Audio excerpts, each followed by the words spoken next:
Broadcasting live from atop the Rocky Mountains, the crossroads of the West. You are listening to the Liberty Round TableRadio Talk Show. Happy to have you along, my fellow Americans. Senate breaks filibuster, not so fast. Reverse migration surge. We'll talk about that. Watch, Hot Mike catches Joe Biden. Well, I guess they're treating him like a toddler now. BBC folks end up getting fired for their manipulative lies. Trump proposed introducing 50-year mortgages. Are you kidding me right now? President Trump, big pardons. We'll tell you about one key pardon as well.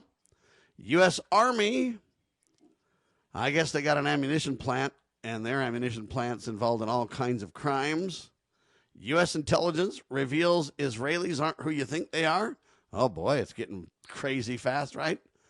Electric bills have been rising. We'll talk about it all. You're watching and listening to Liberty Roundtable Live. Without further ado, the goal is to promote God, family, and country, and to protect life, liberty, and property, and to do so on your TV and radio in the traditions of our founding fathers. As you know, we reject revolution unless it's a Jesus revolution. Then we're in because we follow the Prince of Peace. We pray you had a weekend full of God, family, and country. That's for sure. I know I did. Dr. Bradley, welcome to the broadcast. Hope you did as well, sir.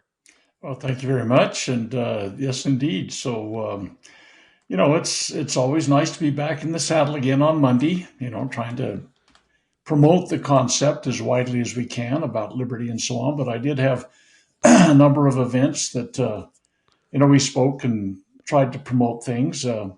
Spoke specifically over the weekend about the Third and Fourth Amendments, which is some treasures of truth that we need to relearn in today's world. We've basically eviscerated and lost the Third and Fourth Amendments, even though we don't have troops physically, positioned in our homes. They've got access all the time, baby. No, they've got access all the time. Why do they need to put bodies in there to be able to ascertain all the intel that they put the British troops in homes for before? I mean, they can do that any moment, any time. Anytime you're on your phone, you're talking to your Siri or Alexa or whatever the heck those silly technologies are. Yeah, they're recording you 24/7, buddy. They won't listen, though. They promise. No, I know.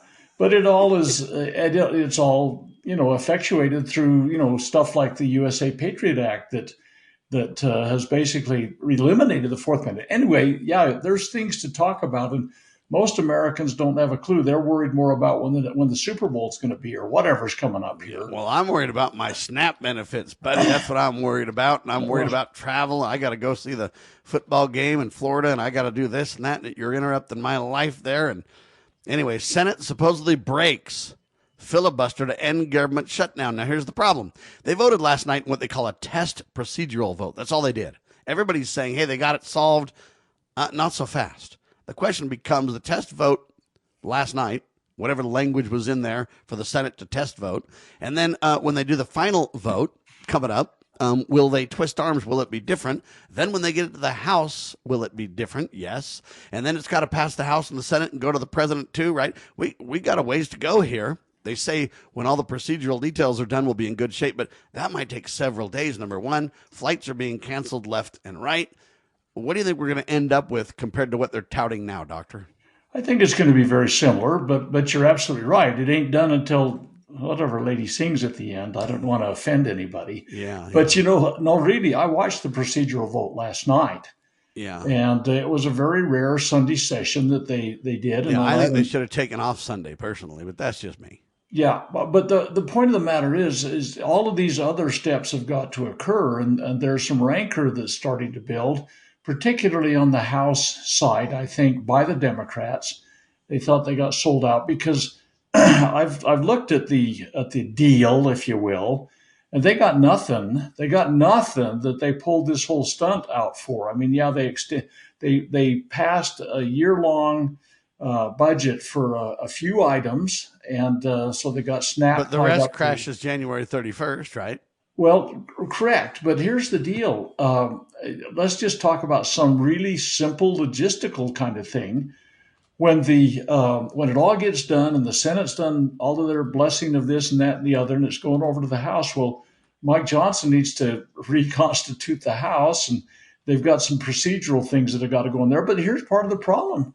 They got to get everybody flown out to Washington, D.C. Our representatives from the state of Utah, they're not going to drive, so they got to go on the They better drive because flights are getting canceled left and right. They should have never left like I told them. Why leave in the first place? You should have been doing the people's business this whole time, Mike Johnson. Well, that absolutely right. They shouldn't have. We shouldn't even be debating the air traffic controllers. That should have been passed as a, hey, we're above partisan politics. We're going to get the transportation system of the United States rolling. But both sides deserve a lot of blame here, Doctor. And I know what they want to do is they want to hand one or the other party the blame for this, and the rest, go scot-free. I don't support that. Both sides have been treating parties greater than the American people and greater than the oath of office that they took, and it needs to stop. I'm holding both parties responsible and saying, you clowns have created a disaster, cost us billions of dollars, and now you act like you've got a win on the table? I don't really see it as a win in any way, shape, or form. Everybody had to give to make it happen. Now they're going to kick the can down the road. We're going to be dealing with the same thing in January. You would think they'd take the next 3 months to kind of prepare and solve the problem, but they won't. They'll blow it off until January 28th. Then they'll be like, oh my gosh, we're going to get serious. We got to pull an all-nighter, baby. This is great. We got to serve the people. I've been working all night for you people. And they're just lying through their teeth, pretending they're delivering. The fact is, it's a clown show. And I know people are saying, Sam, that's not fair, but come on, they work hard. And, I don't think so. I think it's a clown show. The idea that they have to get back in Washington to go to work and they won't drive, and we've been paying them the whole time. Hey, if I can't take a flight somewhere and I need to be there, I drive, Doctor. That's what I do. I go there. Well, and they need to do the same thing. They're telling me they're so cuddled they can't drive 20 hours to get there, but they can take a 3-hour flight, 5-hour flight, whatever it be, and they don't have the time. Well, if you're working for me and you're on the payroll, then you need to, they should have left last night, right? Well, all of these things are correctives that should have never had to have happened because it shouldn't have happened to begin with. They should have done their jobs. They had, basically 9 months to get a budget ready, and they didn't do it. But logistically right now, these are the excuses you're going to hear. And what's going to happen in the House. Now, the Democrats, if the Republicans stay, firm in their party lane, the Democrats won't be able to stop the approval in the House, but there's going to be a lot of rancor. Now, what's going to happen is the spin doctors will come into it, and you'll hear. Now, by the way, the American public, largely based upon the election that happened the first week in November, the public largely blamed the Republicans. And so there'll be spin doctors on the Republican side, spin doctors on the Democrat side. That's because you didn't stay in the House and pass legislation over and over showing who the people are who are shutting this down for reals, and you didn't basically do things that could have been common sense. I'm confident if you put a single bill up that was to fund the air traffic controllers, you would have got it passed. Even if it failed a time or two, with the pressure you could have put on people with a single item bill. All we're talking about is getting the air traffic controllers back so that people can, fly around for Thanksgiving and normal transportation for goods and services, UPS, FedEx, all the different things we rely on air travel for could be solved. I'm confident if you pushed on that and put it through once or twice or 3 times, you could have pushed hard enough and got that done with the backing of the American people if they had tried, but they didn't. So it's a failure.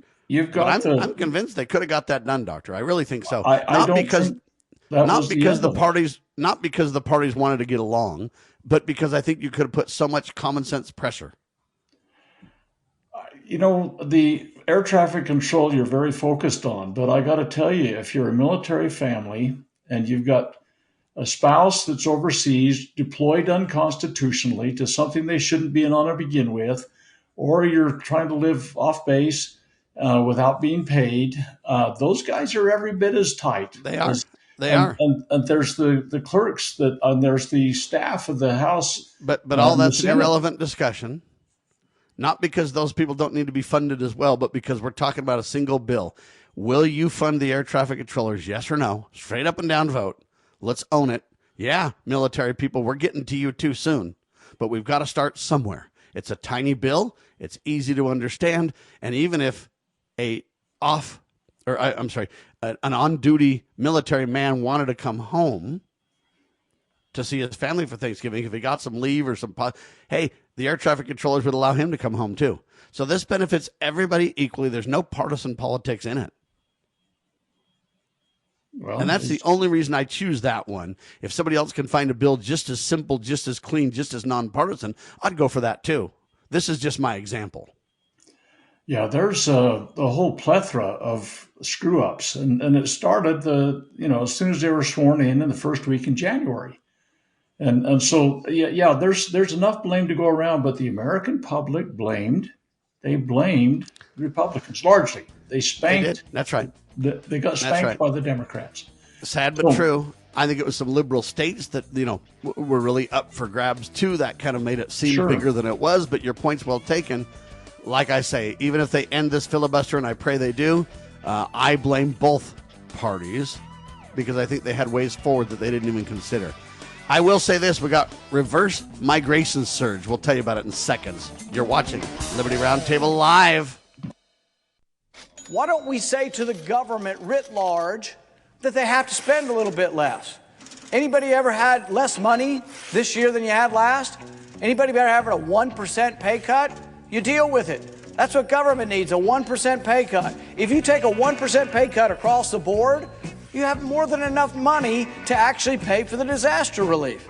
But nobody's going to do that because they're fiscally irresponsible. Who are they? Republicans. Who are they? Democrats. Who are they? Virtually the whole body is careless and reckless with your money. So the money will not be offset by cuts anywhere. The money will be added to the debt, and there will be a day of reckoning. What's the day of reckoning? The day of reckoning may well be the collapse of the stock market. The day of reckoning may be the collapse of the dollar. When it comes, I can't tell you exactly, but I can tell you it has happened repeatedly in history when countries ruin their currency. Introducing PrepStartsNow.com, your ultimate guide to readiness and peace of mind. We offer practical preparedness tools, training, and education to take your family's household readiness to the next level. Browse the prep shop for essential products, check out our planning guides, and stay informed with our prep blog. Visit PrepStartsNow.com and subscribe to our emails for exclusive offers, new products, and future events. Remember, preparedness begins with PrepStartsNow.com. Former Sheriff Richard Mack recounts in his book The Proper Role of Law Enforcement how he came to realize while working as a beat cop how wrong the all-too-common orientation of police officers is when they think of their job as being to write tickets and arrest people. Richard Mack tells of his personal transformation from by-the-number cop to Constitution-conscious defender of citizen safety and freedoms. Learn what it really means to serve and protect. Purchase your copy at CSPOA.org. That's CSPOA.org.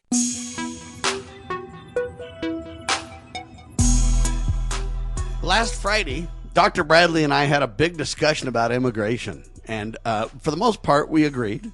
We agree to disagree on a couple of, in my opinion, points. But for the most part, we agree that, hey, we cannot let our nation be balkanized or taken over by illegals who bring their culture and their language and just destroy the country.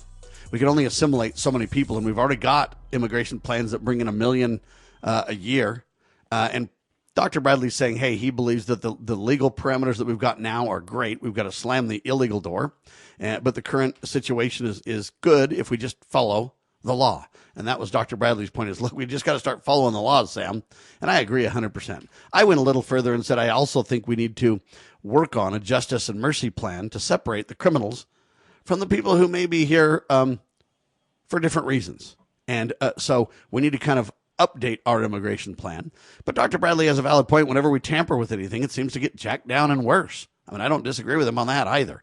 Anyway, we had a great conversation for everybody to think about. The goal isn't for one person to win or be right and the other one to be wrong. It's really for us to discuss these ideas, to come up with answers and solutions that make sense. That's really our goal, is solutions. Dr. Bradley, before I go on, if I fairly stated that, I want to give you a chance to, I don't mean to speak for you. I'm just trying to summarize. Was that a fair summary?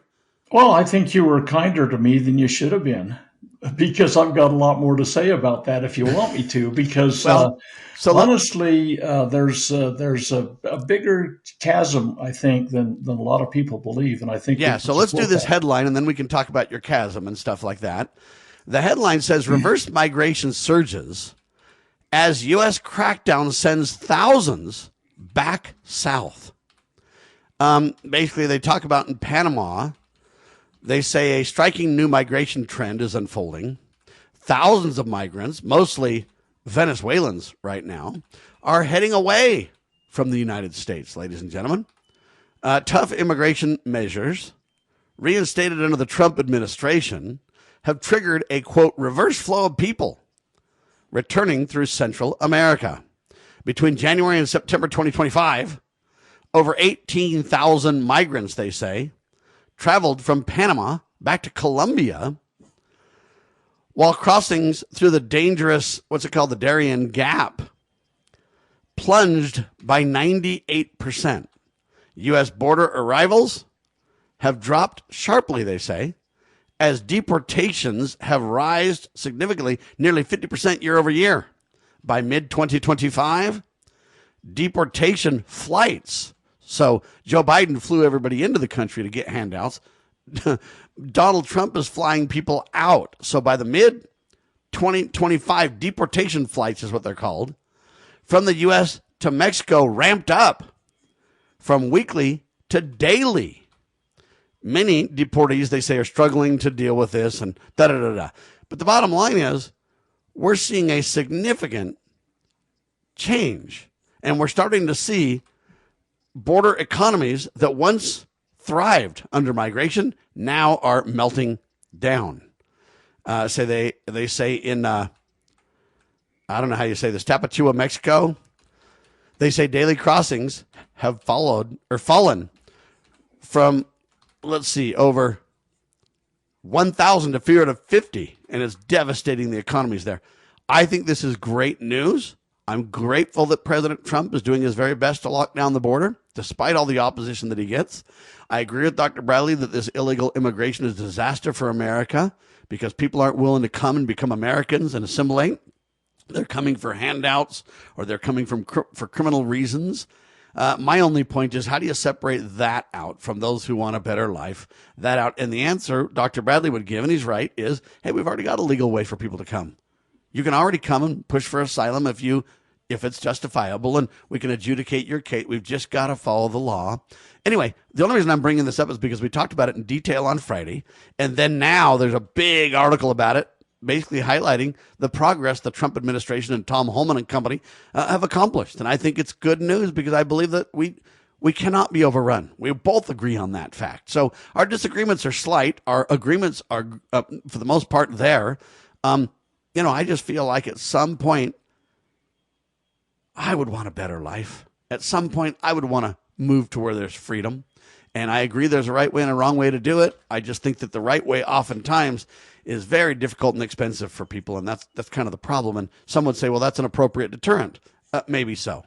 At the same time, I just know if I lived in one of these foreign nations and I could, have an opportunity for freedom, I would love to take that opportunity. How do we reward those people who have good hearts, who want to live a better life, who are willing to work hard, but reject the criminal element? And, that's what I believe we don't have in place, at least in my mind, well enough yet, that we need to work on. Anyway, Doctor, that's an interesting addition to our discussion, sir. Well, it is. And I didn't get to a point that I should have made. Sometimes, first of all, let me say this, Sam, before I get too distracted. I wonder sometimes if some of these news sources are not listening to the radio program or some of the things that I put I think they are. And they write articles right after it. I used to hear Rush Limbaugh talk the next day on some of my presentations. I mean, it's and it's beyond coincidence too. I've seen it so many times where I just cannot believe there's nothing to it. Exactly. Very interesting, and so I hope whether we get the limelight, whether we get the credit or not, I don't care. The fact is, hopefully our conversations make it into the mainstream for common sense solutions. That's really what we're after, Doctor. Exactly. Now, just getting back for a moment, and I don't know if we want to thrash this. Go ahead. I'm sorry, Sam. No, please go ahead. Okay. So let's say it's February 8th, 2026. Okay. That's a Sunday. Super Bowl Sunday, by the way. I know it's not on your calendar. It's not on mine, but I've heard that date. And so you go off to church and, I it's been a long time since I've been in your home, but, you had a lot of kids, you and your wife and the kids, you provided shelter and home and everything like that for them. You probably got a fairly decent food storage and a refrigerator that's good and everything like that. Anyway, you and your wife and kids go off to church. Freezer full of meat. Yeah, we got the whole bit, buddy. You guys are thinking ahead. And so So anyway, you come home from church and by golly, there's 6 new adults and a bunch of little kids running around your house. You're saying, "By what the heck?" You come in and somebody in the kitchen making, nachos and dip and everything like that. And they're making tortillas and there's a guy in your studio that's doing a commercial for Cinco de Mayo thing that's coming up, and your TV's on. I'll bet it's not usually on Super Bowl, but it's on, and they're watching the pregame stuff and everything like that. You say, what's going on? What's going on here? Yeah, they're watching their Puerto Rican buddy. I'm with you. So here's the deal.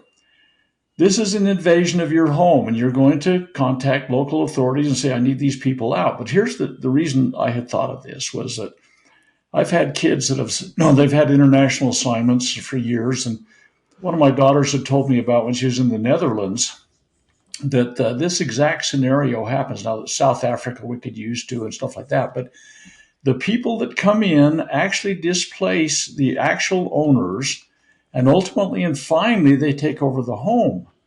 And the home is not the individuals anymore. And in this particular case situation I'm thinking of in Netherlands, the actual owners of the home had to leave. So you can see that so easily in a scenario in your hometown with your home being involved. And I don't know there's a lot of difference. And you could say, well, let's get the adults out. Let's leave the kids because, they need some shelter and clothing and all that kind of stuff. But let them go with their parents and a country of origin and all those kind of things. It's one of those things where you say, well, boy, those little kids, they need a place to sleep and stuff like that. Fine. But the fact of the matter is, should Sam Bushman's household get that responsibility, or maybe keep a couple of the good guys, maybe the guy that's in there making the Cinco de Mayo commercial is really a good guy and he wants to do some things for cultural and all those kind of things. It doesn't matter. It's your home, Sam. And that's kind of what happens with countries when we get people displaced or people coming in, people that are not invited, and you show up at your house and boom, done. This is my house now. So if people think about it in a personalized manner, you can see very quickly that what's happening is not right and shouldn't continue. And we've just got to correct that. And to say, we're going to let all 30 million, let's say, I'll take a low number because it is a low number. Let's do 30 million court cases to decide who should stay and who shouldn't. That would completely smother our judicial system. You couldn't do anything else. And you'd have to have tens of thousands of extra judges, maybe hundreds of thousands, and all the courts and all of the people, all the personnel that have to support court systems and detention centers. I mean, it really would turn out to be a disaster to say everybody gets their day in court. No, go home. That's how Eisenhower handled it in the 50s when he came in and said, look, all you guys that shouldn't be here, go home. And they did. They got on buses and left. And that's what it sounds like. There's some reverse migration things going on. But I don't think it's happening nearly fast enough. And there's people that are holding on with their fingernails and toenails, and they're cementing their feet into the concrete because they're going to stay come whatever. And I think we're at a point now where we've crossed a lot of no returns, and we're going to have a real problem fixing this. Anyway, we are 100%. And your example is a very good on-point example, 100%. And I agree with your point exactly.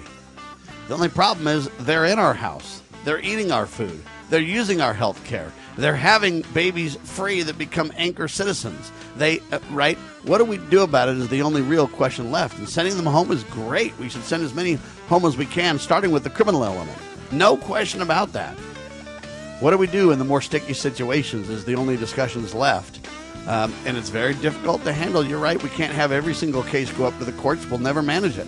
We'll also never manage forcing and hunting them down and forcing them out of the country either. We've got a serious problem. The doctor's right on that score. All right, quick pause, switching subjects in seconds. You are watching and listening to Liberty Roundtable Live, syndicated by lovingliberty.net. Spread the word. Also, check out Dr. Bradley's site, freedomsrisingsun.com.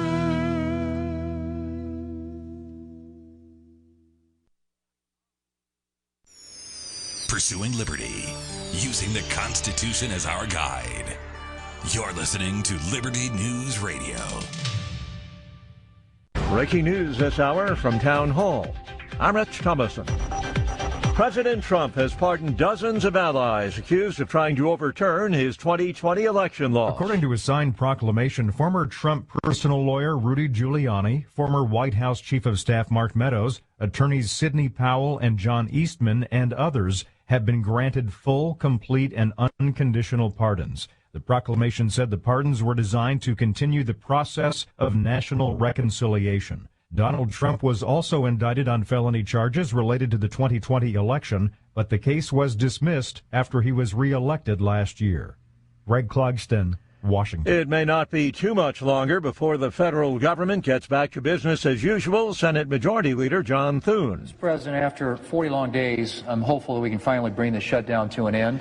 And to that end, in a late-night test vote, legislation to reopen the government cleared the Senate. 8 Democrats joined Republicans, providing the 60 votes needed in order to advance the bill, funding the government into January. Independent Senator Bernie Sanders is not happy. The legislation does not extend Obamacare subsidies. Republicans instead agree to negotiate that issue. What this Senate is about to do is make a horrific situation even worse. In order for the shutdown to end, the Senate will have to take a final vote approving the bill. Then the House must pass it before it goes to President Trump for his signature. It's a process that could take days. The Supreme Court has rejected a call to overturn its landmark decision legalizing same-sex marriage nationwide. The justices today have turned away an appeal from former Kentucky court clerk Kim Davis. Rolls on Wall Street this morning. The Dow is up 177 points. The Nasdaq trading more than 400 points higher. More on these stories at townhall.com. Hey, it's Mike Gallagher, host of The Mike Gallagher Show. I don't mess around when it comes to saving you money. Right now, rates have dropped to the lowest level in over a year and a half. That means if you bought your home or refinanced in the last 3 years, you could be saving hundreds of dollars every month. Lower your rate, lower your monthly payment, even kick that pesky PMI to the curb. And get this, you can skip 2 full months of mortgage payments. But that's not all. Fellowship Home Loans just rolled out something incredible. Their very own HELOC and lines of credit. Approval in just 5 minutes. Money in your account in as little as 4 days. It's the easiest system you've ever used. You can do it yourself online. Whether you want to pay off bills, tackle a home project, cover education, or even a wedding, Fellowship Home Loans makes it simple to leverage the money that's already sitting in your house. Just go to fellowshiphomeloans.com/Mike G, fellowshiphomeloans.com/Mike G, or call 800-510-MIKE, 800-510-MIKE, 800-510-6453. Fellowship Home Loans, mortgage lending guided by the book. Nationwide Mortgage Bankers, DBA Fellowship Home Loans, Equal Housing Lender, NMLS number 819382.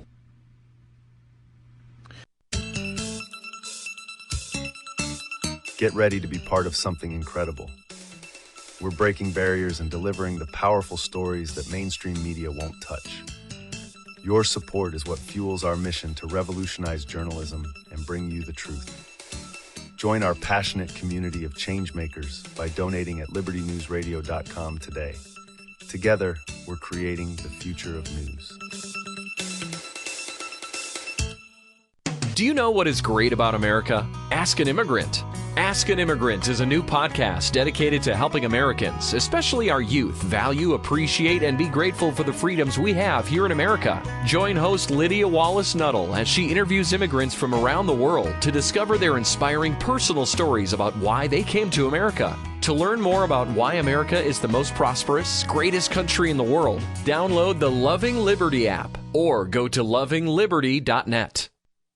Attention collectors and savvy investors. We are excited to announce a momentous evolution in our journey. Introducing Freewater Coin Company, formerly known as Rust Coin and Gift. This rebranding takes us back to the very roots of where it all began, Freewater, Oregon. It's a tribute to the legacy of Al Rust and a celebration of 3 generations of dedication to excellence in the world of coins and precious gifts. Al, Brian, and Jake Rust standing strong through 64 years of service. Discover a world of exceptional service at Freewater Coin Company, your premier destination for genuine, honest money and precious gifts. Under Brian's expert guidance, Freewater Coin Company, building on the legacy of Rust Coin and Gift, continues its tradition of trust and excellence. Visit us at our Provo, Utah location. Explore our treasures online at freewatercoinco.com or call us at 801-377-1574. Free Water Coin Company, where your future is built one honest coin at a time.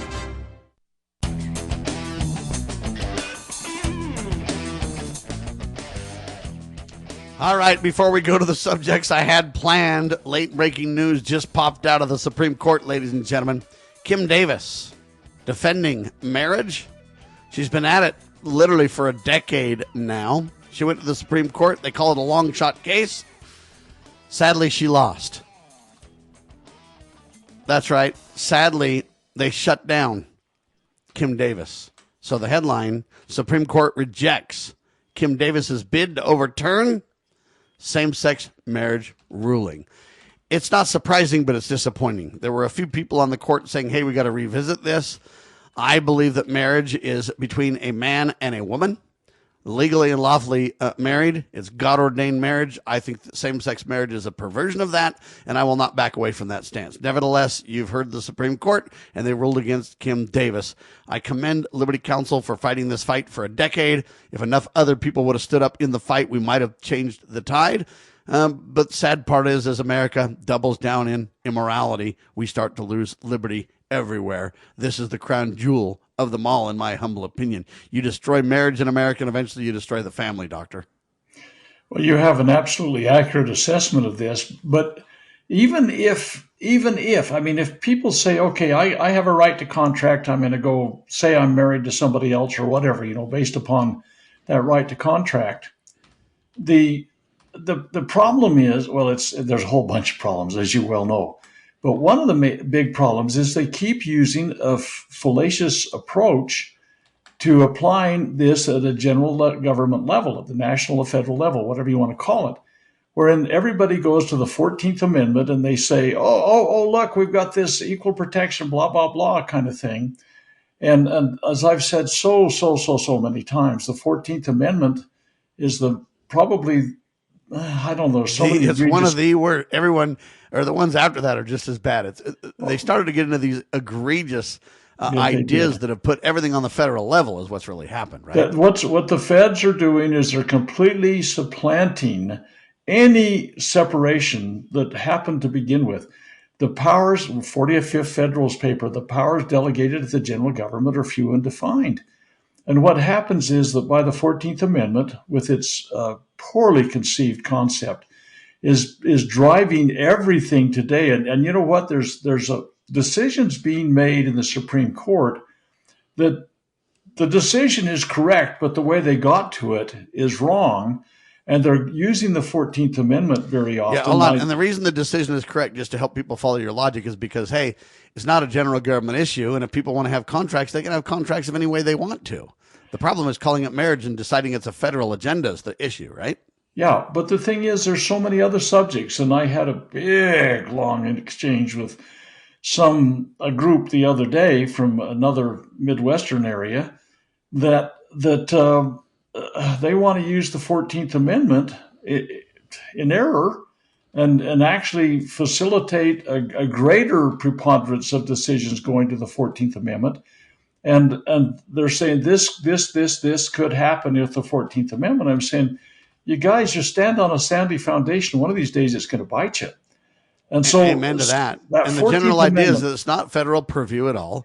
And the 14th Amendment was, in my opinion, manipulated in various ways that violate the checks and balances and violate the sovereignty of the 50 constitutional republics, right? Correct. And that's really what happened. So, but the 14th Amendment is used as an excuse for violating all of these baseline principles that have a separation of a power. And you know, it's one thing that the general government is being completely having additional power heaped to it till it'll all be centralized. And that's the very definition of tyranny, the way the founding fathers believed of it. So yeah, this is disappointing from a moral basis. But like I say, you could say, well, I can call whatever my contract is. I can say it's a party contract or whatever. But the fact of the matter is, we seem to be willing to throw the traditional values under the bus, and using the 14th Amendment constantly undermines the whole foundation of the nation. So Anyway, at the end of the day, a male is a male, a female is a female, and marriage is God ordained between a man and a woman. And any perversion of that, ladies and gentlemen, literally reaps the whirlwind as we turn our back on God's law and God's declarations. It's not going to go well for us. So some are celebrating this thing. I'm saying we ought to be in sackcloth and ashes over this. I don't mean any harm to anybody who believes differently than me. I'm just telling you, when we call it same-sex marriage, that whole term is a lie. Same-sex and marriage don't apply. Marriage can procreate. Same-sex marriages cannot. And I know you'd say, well, we can make a man pregnant now. We can do. Okay, come on now, people. You're perverting God's agenda the more you talk. Stop. Meanwhile, Joe Biden, they told you that he was fine, that he's okay, but we're seeing more and more evidence that they had to treat him like a toddler. Hot Mike catches Biden and his handler basically treating Sleepy Joe like a toddler. It's fascinating. We don't know when this was actually taken. Was it really when he was president? Was it recent? We don't have context for it. But my whole point to bring it up is this is where the Democrats and even the Republicans, Mike Johnson knew that Biden wasn't fit to serve, but he said nothing. So I'm going to say that it's the Republican and Democrats. The deep state told us Joe was fine. Here's the proof they lied.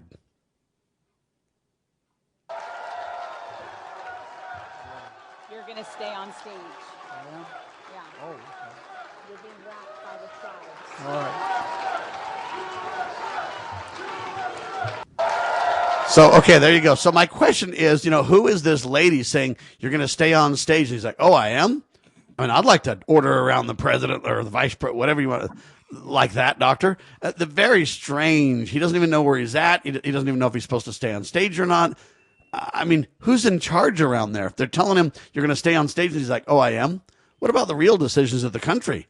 Or what about him advising right now? He's kind of come out of the woodwork and he's advising the Democratic Party saying, hey, we just had some big wins. You haven't seen nothing yet. It's a coming. He doesn't even know where he's at, doctor. I mean, it's a short clip, but the proof is there, is it not? Well, they're on pretty thin ice if they're putting all their hopes and dreams on a Joe Biden, kind of movement going on. Just as a little side note, I know this is a side note though, but I watch a lot of news feeds. I try to keep track of what's flowing around the country.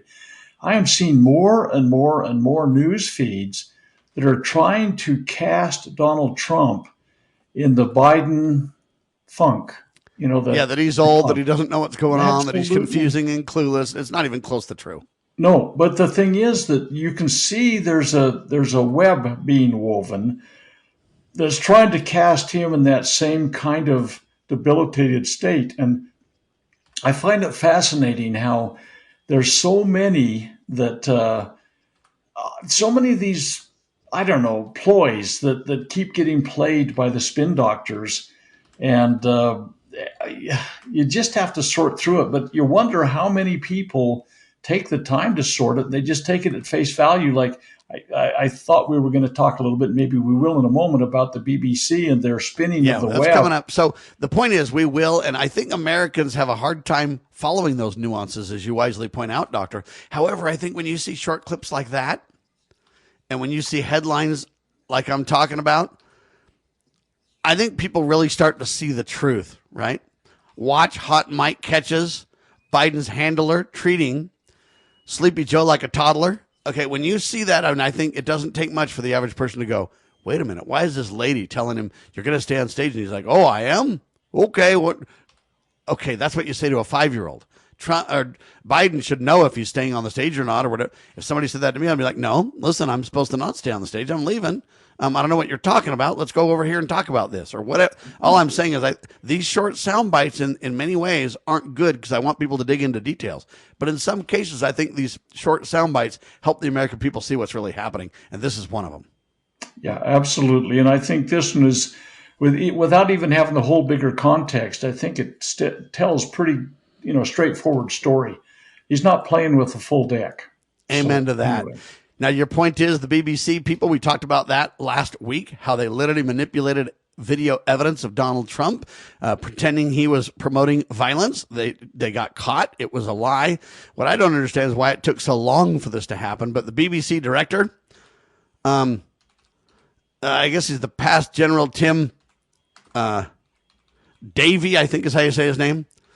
and BBC News CEO Deborah Turnus both had to resign following the report the editors literally manipulated video. They doctored Trump's speech, making it sound like he incited violence before the speech. It was a flat-out lie. The resignations were announced after the Telegraph, you got to go to the foreign news, doctor, revealed on October 2024 that, hey, they had misleading evidence about his speech. Anyway, an internal UK government report confirmed the misleading editing, stating that they had a panorama slice of clips that were edited together to create a false narrative, to falsely suggest that Trump called for violence when he literally called for a peaceful protest. When we get back, Dr. Bradley will break this down in more detail because this is serious. What I don't understand is why it took literally 4 years to make this happen. You're watching Liberty Roundtable Live.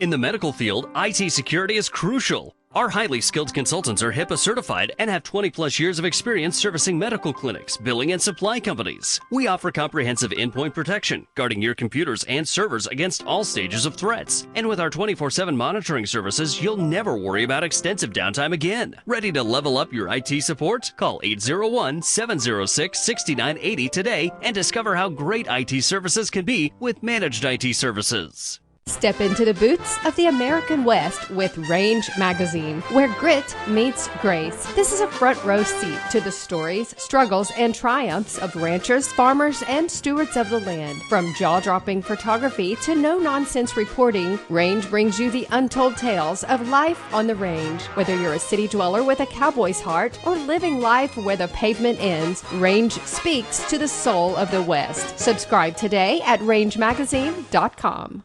You know where the solution can be found, Mr. President? In churches, in wedding chapels, in maternity wards across the country and around the world. More babies will mean forward-looking adults, the sort we need to tackle long-term, large-scale problems.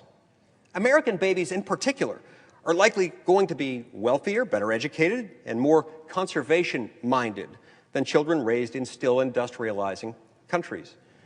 As economist Tyler Cowen recently wrote, quote, "By having more children, you're making your nation more populous, thus boosting its capacity to solve climate change.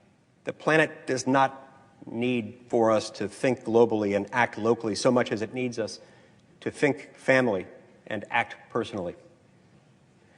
The solution to so many of our problems, at all times and in all places, is to fall in love, get married, and have some kids."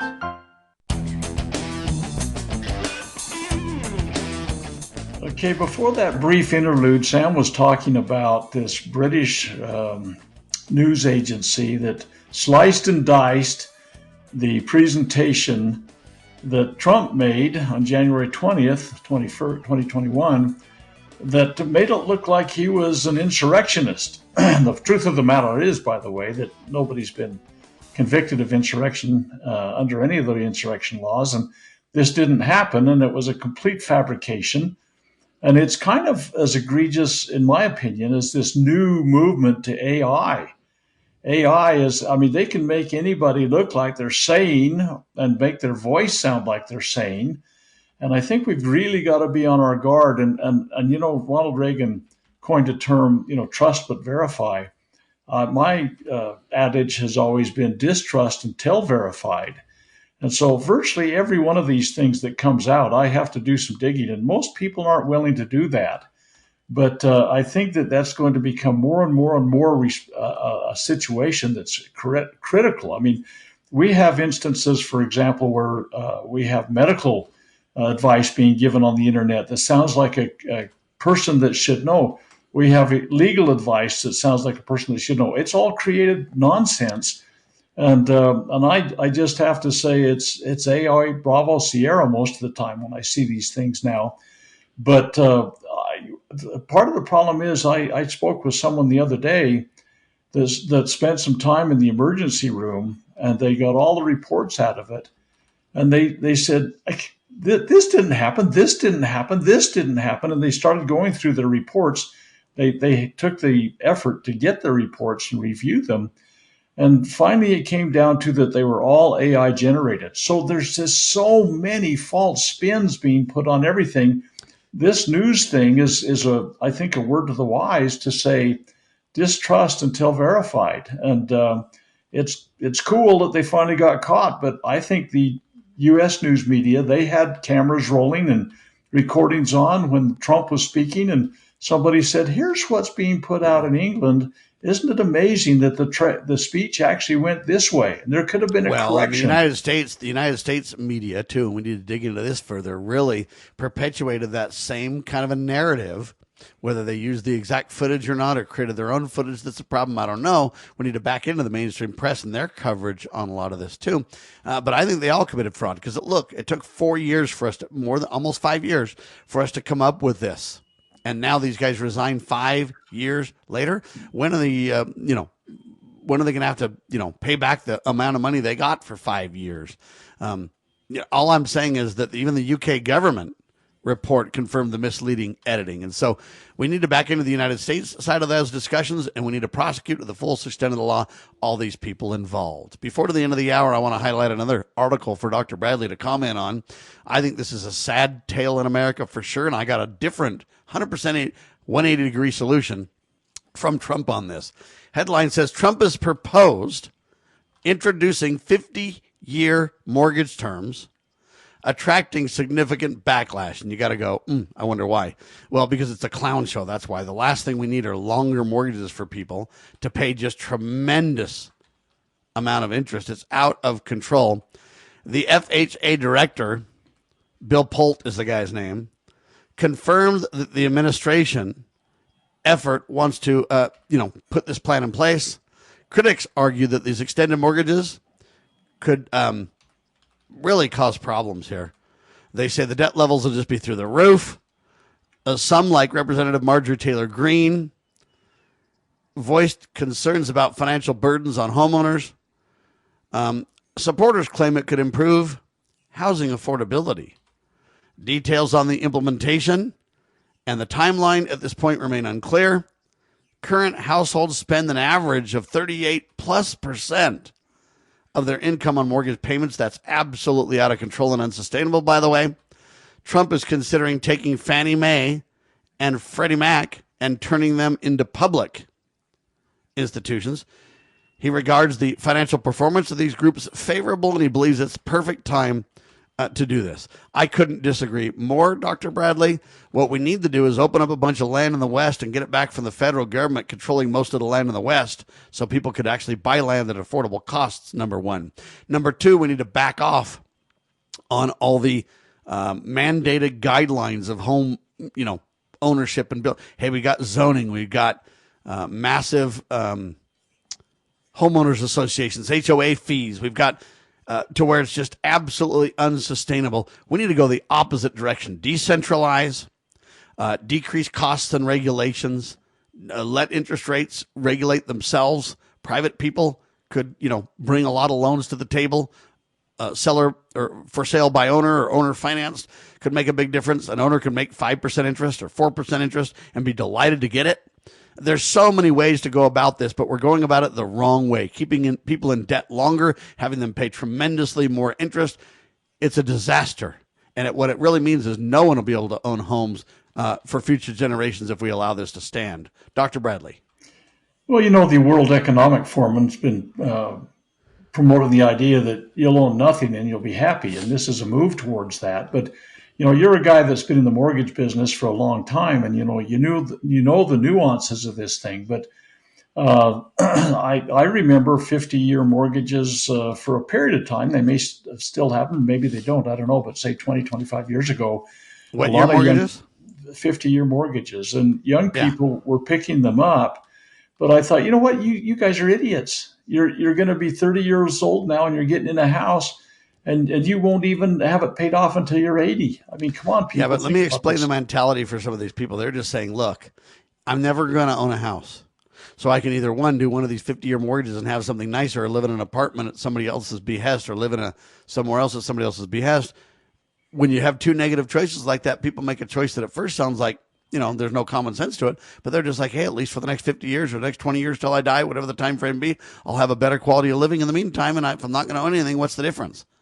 To some degree, that's right when you give people no good options. Yeah, right. It's like A, B, C, and D are all bad options. They're, That's common correct. core kinds of options. But the thing is that you say, I fully support the getting the federal government being out of the landlord business, and they own a vast amount of property. They claim it anyway. They don't own it, and it's unconstitutional and all this kind of stuff.